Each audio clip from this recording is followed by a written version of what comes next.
Detect, delete, deport, মাত্র 3টি শব্দ, কিন্তু এই 3টি শব্দই যেন এখন ভারত বাংলাদেশ সীমান্ত রাজনীতির নতুন মন্ত্র হয়ে উঠছে।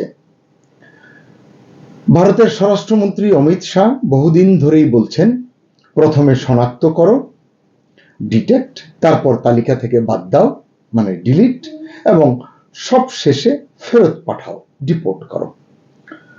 কিন্তু পশ্চিমবঙ্গের নতুন মুখ্যমন্ত্রী শুভেন্দু অধিকারী যেন সেই নীতিকে আরো এক ধাপ এগিয়ে নিতে চাইছেন। তার ঘোষণা, কথিত বাংলাদেশি অনুপ্রবেশকারীদের রাজ্য পুলিশ গ্রেফতার করবে, এরপর সরাসরি বিএসএফ এর হাতে তুলে দেওয়া হবে এবং বিএসএফ তাদের বাংলাদেশে ফেরত পাঠানোর ব্যবস্থা করবে। প্রশ্ন হচ্ছে, এটা কি আইনি প্রক্রিয়ার কোনো অংশ, নাকি আদালত ও বিচারিক ধাপ এড়িয়ে শর্টকাট পথে, সংক্ষিপ্ত পথে সমস্যার সমাধান করার চেষ্টা করছেন শুভেন্দু অধিকারী? ঠিক এমন সময়ই কেন ভারত ঘোষণা করতে যাচ্ছে স্মার্ট বর্ডার প্রকল্প? কি আছে এই স্মার্ট বর্ডার প্রকল্পে? এটা কি যে পরিস্থিতি এখানে তৈরি হয়েছে বা হচ্ছে বা হতে পারে সেই পরিস্থিতি নিয়ন্ত্রণে আনবে বা আনতে পারবে, নাকি আগুনে আরো বেশি পরিমাণে ঘি ঢালবে? আজকের ভিডিওতে সেই প্রশ্নগুলোরই আমরা উত্তর খুঁজব। আসসালামু আলাইকুম, স্বাগত লিডস নিউজে। সম্মানিত দর্শক, এই যে ভারত সরকারের স্মার্ট বর্ডারের কথা বলছিলাম, যে এই স্মার্ট বর্ডার প্রকল্প, এটিকে বলা হচ্ছে হাই পাওয়ার্ড ডেমোগ্রাফি মিশন। খুব শিগগিরই এটি ঘোষণা করতে যাচ্ছে নরেন্দ্র মোদী সরকার। বলা হচ্ছে এই মিশন বিএসএফ এর কাজের পরিধি এবং শক্তি আরো বহুগুণে বাড়িয়ে দেবে। স্বরাষ্ট্রমন্ত্রী অমিত শাহর ভাষায় এই প্রকল্পের আওতায় আগামী 1 বছরের মধ্যে বাংলাদেশ ও পাকিস্তান সীমান্তে অত্যাধুনিক প্রযুক্তি নির্ভর নিরাপত্তা বলয় গড়ে তোলা হবে। কি কি থাকবে এই নিরাপত্তা বলয়ে? এই নিরাপত্তা বলয়ে থাকবে ড্রোন, থাকবে রাডার সিস্টেম, থাকবে নজরদারি ক্যামেরা, নদীপথ নজরদারির ব্যবস্থা থাকবে, এমনকি আকাশপথ পর্যবেক্ষণের ব্যবস্থাও শক্তিশালী করা হবে। অর্থাৎ সীমান্তে প্রায় দুর্ভেদ্য দেয়াল গড়ে তোলা হবে, এটি স্পষ্ট বোঝা যাচ্ছে। অমিত শাহ বলেছেন, সীমান্তবর্তী অঞ্চলের জনবিন্যাস, যে ডেমোগ্রাফির কথা বলা হচ্ছে, হাই পাওয়ার ডেমোগ্রাফি মিশন, এই সীমান্তবর্তী অঞ্চলের জনবিন্যাস পরিবর্তনের যে কোনো প্রচেষ্টা ব্যর্থ করে দেওয়া হবে। তার মানে কি, মানে বাংলাদেশ থেকে হোক বা পাকিস্তান থেকে হোক, মানে অনুপ্রবেশ করে ভারতে ওই এলাকার যে জনমিতিক যে পরিসংখ্যান, যে জনবিন্যাস, এটিকে বদলে দেওয়া হচ্ছে, এটি তাদের অভিযোগ। এবং এটিকে তারা ব্যর্থ করে দিতে চান এই নিরাপত্তা বলয় সৃষ্টির মাধ্যমে। মানে দিল্লি এখন শুধু সীমান্ত পাহারা দিতে চায় না, সীমান্ত ঘিরে জনসংখ্যাগত পরিবর্তন নিয়েও প্রকাশ্যে তারা তাদের উদ্বেগ প্রকাশ করছে। এবং এখানেই রাজনৈতিক বিতর্কের শুরু। কারণ বিজেপি দীর্ঘদিন ধরেই দাবি করে আসছে, বাংলাদেশ থেকে অবৈধ অনুপ্রবেশ ভারতের বিভিন্ন রাজ্যে জনসংখ্যার ভারসাম্য পরিবর্তন করছে। মানে এরা এই পরিমাণে বেশি যাচ্ছে যে তাদের স্থানীয় জনসংখ্যার চেয়েও তারা প্রভাবশালী হয়ে উঠছে। অন্যদিকে সমালোচকরা বলছেন, এই ইস্যুটি অনেক সময় রাজনৈতিক মেরুকরণের হাতিয়ার হিসেবেও ব্যবহৃত হয়। এখন আসি শুভেন্দু অধিকারীর বক্তব্যে। সম্প্রতি তিনি ঘোষণা দিয়েছেন, কথিত বাংলাদেশি অনুপ্রবেশকারীদের বিরুদ্ধে আরো কঠোর অবস্থান নেওয়া হবে, অর্থাৎ তার সরকার নেবে। তার বক্তব্য, যাদের সিএএ এর আওতায় আনা যাবে না তাদেরকে অবৈধ অনুপ্রবেশকারী হিসেবে বিবেচনা করা হবে।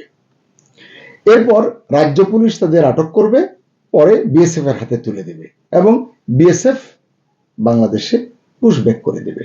এরকমই বিষয়টা। এখানেই প্রশ্ন উঠছে, কারণ ভারতের প্রচলিত আইনি প্রক্রিয়া কিন্তু সাধারণত ভিন্ন।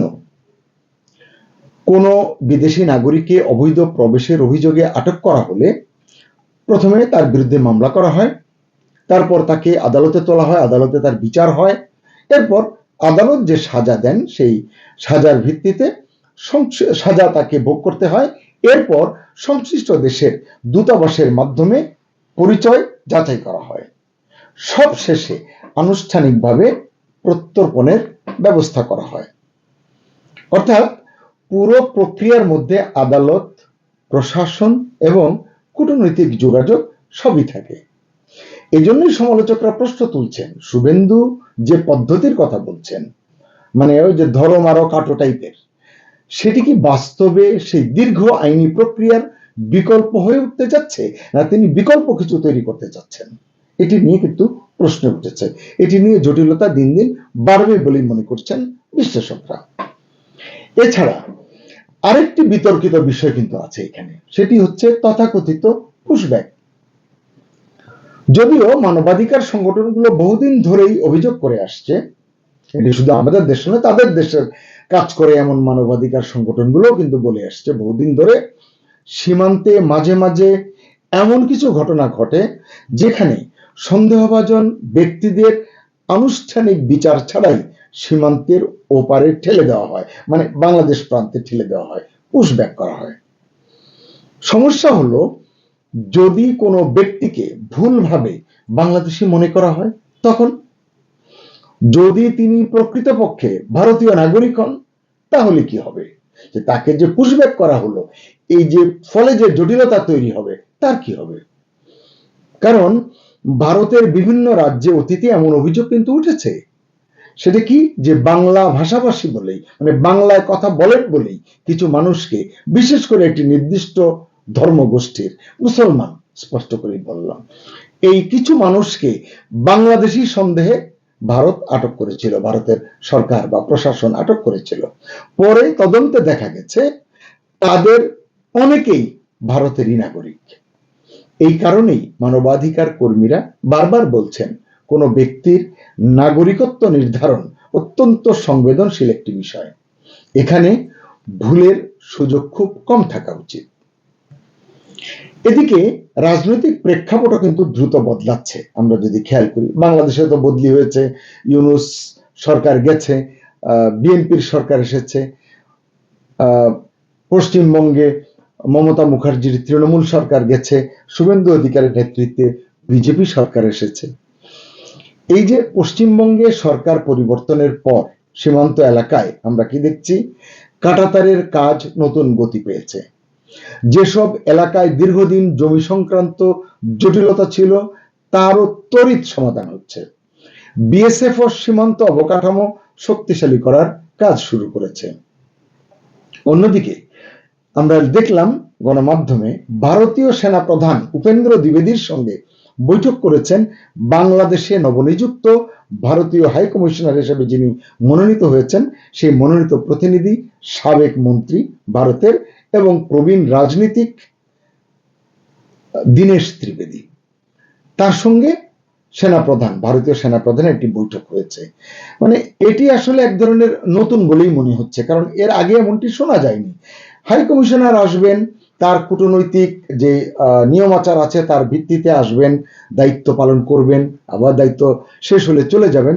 কিন্তু এবারই দেখা গেল যে সীমান্তে এইরকম উত্তেজনা, সীমান্ত নিয়ে যে সমস্ত কথা কেন্দ্রে এবং পশ্চিমবঙ্গ রাজ্য সরকারের মুখে শোনা যাচ্ছে, তারই যেন কিছুটা ছিটে ফোটা আঁচ পাওয়া গেল এই বৈঠকের মধ্য দিয়ে।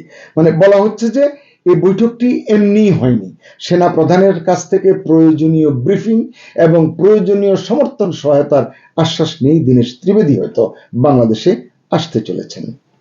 যাই হোক, সেনা প্রধান এবং নতুন হাইকমিশনের মধ্যেকার আলোচনায় কি কি আলোচনা হয়েছে আমরা বলতে পারবো না, তবে আমরা এটুকু জেনেছি, সীমান্ত নিরাপত্তা, প্রতিরক্ষা সহযোগিতা এবং দুই দেশের সামরিক যোগাযোগ নিয়ে তাদের মধ্যে আলোচনা হয়েছে, এমনটি জানিয়েছে ভারতের বিভিন্ন গণমাধ্যমে প্রকাশিত সংবাদগুলো। অর্থাৎ সীমান্ত প্রশ্নটি এখন কেবল আইন শৃঙ্খলার বিষয় নয়, বা আইন শৃঙ্খলার বিষয়ের মধ্যে সীমিত থাকছে না, এটা এখন কূটনীতি, নিরাপত্তা এবং আঞ্চলিক রাজনীতির বড় ইস্যু হয়ে উঠেছে বা উঠছে। এখানেই আরেকটি গুরুত্বপূর্ণ বিষয়, একটু আগেই বললাম সিএএ মানে সিটিজেনশিপ অ্যামেন্ডমেন্ট অ্যাক্ট। তো এই আইন, এটির কথা আপনারা আগেও শুনেছেন। এই আইন অনুযায়ী বাংলাদেশ, পাকিস্তান এবং আফগানিস্তান থেকে আসা নির্দিষ্ট কিছু অমুসলিম সম্প্রদায়ের, হিন্দু, বৌদ্ধ, খ্রিস্টান, জৈন, বিভিন্ন ধরনের সম্প্রদায়ের মানুষ ভারতীয় নাগরিকত্ব পাওয়ার সুযোগ পান বা পেয়ে থাকেন। কিন্তু মুসলমানরা থাকেন এই আইনের সিএএ, এই আইনের আওতার বাইরে। ফলে সমালোচকরা প্রশ্ন তুলছেন, বাস্তবে এই নীতির প্রয়োগে একটি নির্দিষ্ট ধর্মীয় পরিচয় কি বড় হয়ে উঠছে না, মানে বৈষম্যের শিকার হচ্ছে কিনা মুসলমানরা? বিজেপি যতই বলুক, এটি মানবিক এবং ঐতিহাসিক বাস্তবতার ভিত্তিতে তৈরি করা একটি আইন সিএএ এর কথা। বিরোধীরা কিন্তু বলছেন এটি সত্যিকার অর্থে একটি বৈষম্যমূলক আইন, এবং আসল বিতর্ক এবং হতাশা এখানেই। তো যে কথাগুলো বললাম তার ভিত্তিতে, তার প্রেক্ষাপটে পুরো চিত্রটা কি দাঁড়াচ্ছে? একদিকে দেখছি ভারত সরকার স্মার্ট বর্ডার প্রকল্প হাতে নিচ্ছে, অন্যদিকে কেন্দ্র থেকে রাজ্য সরকার পর্যন্ত ডিটেক্ট, ডিলিট, ডিপোর্ট নীতি অনুসরণ করছে। সঙ্গে পশ্চিমবঙ্গে শুভেন্দু অধিকারীর কঠোর অবস্থান তো আছেই। সব মিলিয়ে ভারত বাংলাদেশ সীমান্তে একটি নতুন বাস্তবতা তৈরি হওয়ার ইঙ্গিত দেখা যাচ্ছে। প্রশ্ন হচ্ছে, নিরাপত্তা জোরদার করার নামে কি আইনি প্রক্রিয়া আরো কঠোর হতে যাচ্ছে, নাকি সীমান্তে নতুন ধরনের মানবাধিকার বিতর্কের জন্ম হতে যাচ্ছে? এবং এই পরিবর্তনের প্রভাব কি কেবল সীমান্তেই পড়বে, নাকি ভারত বাংলাদেশ সম্পর্কের উপরও এর প্রভাব পড়বে?